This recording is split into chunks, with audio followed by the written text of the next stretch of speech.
જય સ્વામિનારાયણ. જેટલી આકાંક્ષા, ઈચ્છા, મહેચ્છા, મહત્વાકાંક્ષા, એમ્બિશન જેટલી વધારે એટલી ચિંતા વધારે, એટલી વધારે. એમાં શું કરવાનું? ઈચ્છા, મહેચ્છા, આકાંક્ષા, મહત્વાકાંક્ષા, એમ્બિશન હોવી જરૂરી છે. એ બહુ સારી છે. કઈ લક્ષ્ય જ ન હોય જીવનમાં તો શું આટા માર્યા રાખે ચારે બાજુ. લક્ષ્ય મૂક્યું હોય જીવનમાં, કંઈક આકાંક્ષા સ્થાપી હોય તો પુરુષાર્થ એક સીધી લાઈનમાં થાય અને સમય અને શક્તિનો વ્યય ન થાય, સંપત્તિનો વ્યય ન થાય. એટલે લક્ષ્ય તો હોવું જ જોઈએ કે આટલું કરવું છે. પણ એ ચિંતા આપે ક્યારે કે લક્ષ્ય આપણી પહોંચની બહાર હોય, રીચેબલ હોવું જોઈએ, પહોંચમાં હોય એવું એમ, એવું લક્ષ્ય, એવી એમ્બિશન રાખવી એ ઉત્તમ છે. પણ લટકી જવાય એટલું બધું ઊંચું રાખી દેવું, એતા પાઉં પસારીએ જઈતી લંબી સો. શિયાળો છે, ઠંડી લાગે, પગ લાંબા કરાય, પણ કેટલા? જેટલું ગોદડું હોય એટલા. ગોદડું ટૂંકું હોય તો પછી ગોઠણ વાળીને સુઈ જવાય, નહીં તો પગ બહાર નીકળે તો ઠંડી લાગે, ઠંડી લાગે શરદી થાય, શરદી થાય મરી જાય. એટલે પોતાની મર્યાદામાં લક્ષ્ય રાખવું, આકાંક્ષા, મહત્વાકાંક્ષા જે રાખવું તે.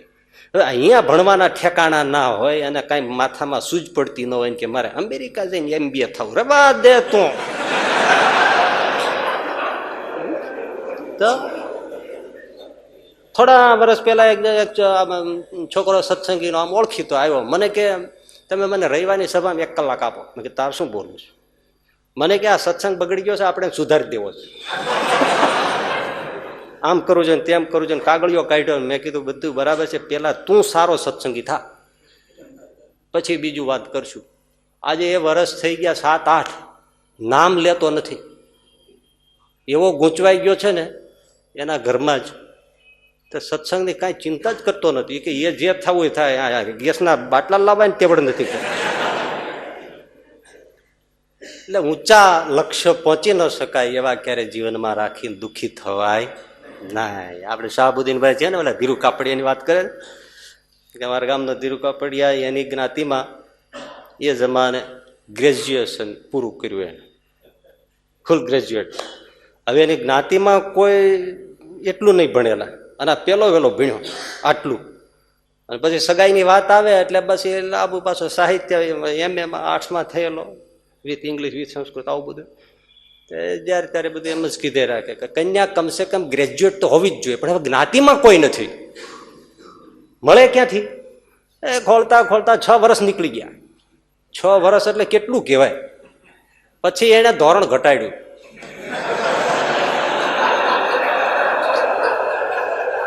કાંઈ વાંધો નહીં કે કન્યા કમસે કમ 12 ભણેલી હોય તો ચાલશે.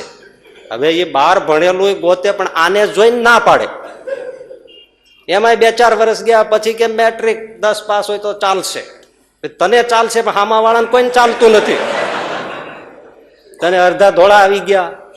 જોવા જા તો એમ થાય છે કે વડીલ છે, દીકરાને જોયા પછી નક્કી કરી આને વડીલ માને. ડાય વાત કરે અડધો કલાક પછી ઓલા કે વડીલ વાત સાચી, પણ છોકરો જોયા પછી કેવાય. હવે આ શું કરવું લ્યો? એક જણો આવી રીતે છોકરી જોવા ગયો, એટલે પછી છોકરી ચા પાણી કરાવવાના આમ આવી, એટલે કોણ જાણ શું થયું તે અંદર જઈને એની બા હતા, તેની બાએ પૂછ્યું કેમ તને ગમ્યું? તો કે ના આમ તો ભણા સારું છે અને બધું સારું છે તો મને ગમે. ખબરદાર, આની સાથે જો સગાઈ કરી છે, લગ્ન કર્યા છે તો એની માં ખીજાણી. પણ તમે માં તને વાંધો શું? હું પસંદ કરું શું? પસંદ કરવાની વાત કરે, એ મને જોવા આવ્યો હતો.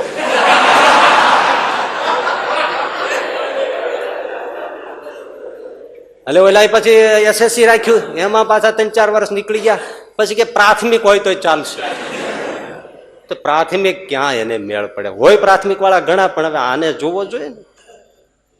અત્યારે એને 42મું વર્ષ ચાલે છે અને એ એમ કે છે કે કન્યાને અક્ષર જ્ઞાન હું આપીશ.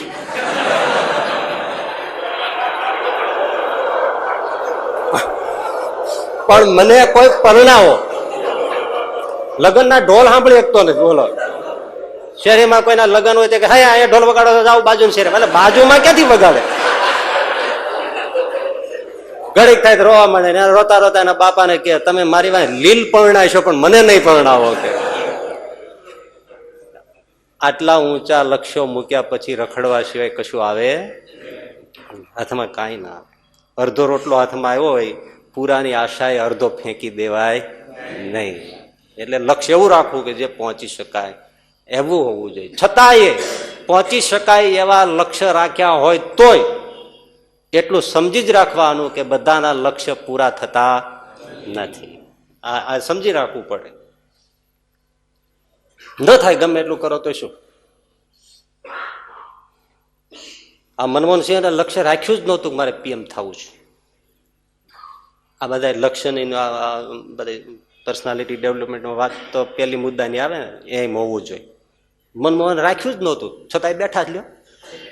અને અડવાણીએ રાખી રાખીને મરી ગયા તો થયા જ નહીં.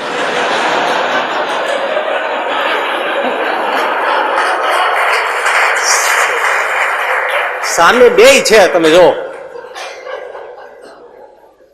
એ થવાનો થયો ને થવાના નહીં.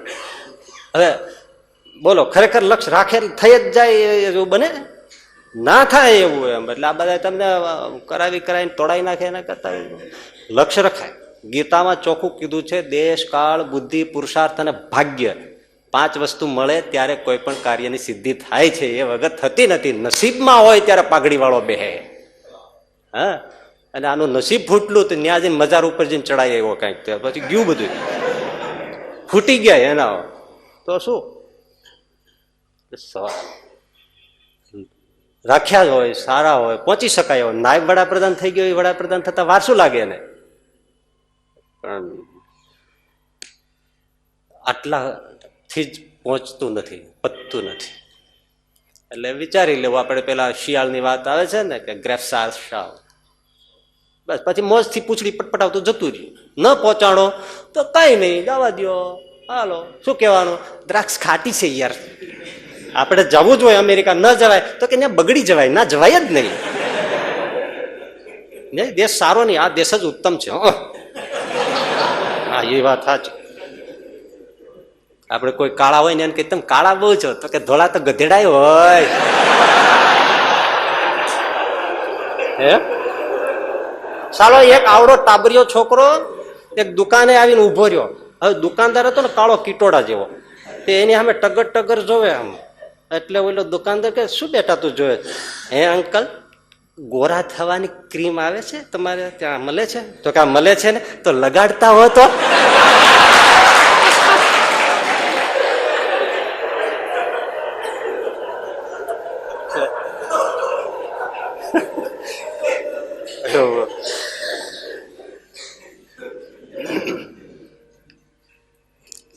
એટલે પછી એમ કરીને કાઢી નાખવાનું. બધું કઈ આપણું પૂરું થાય નહીં.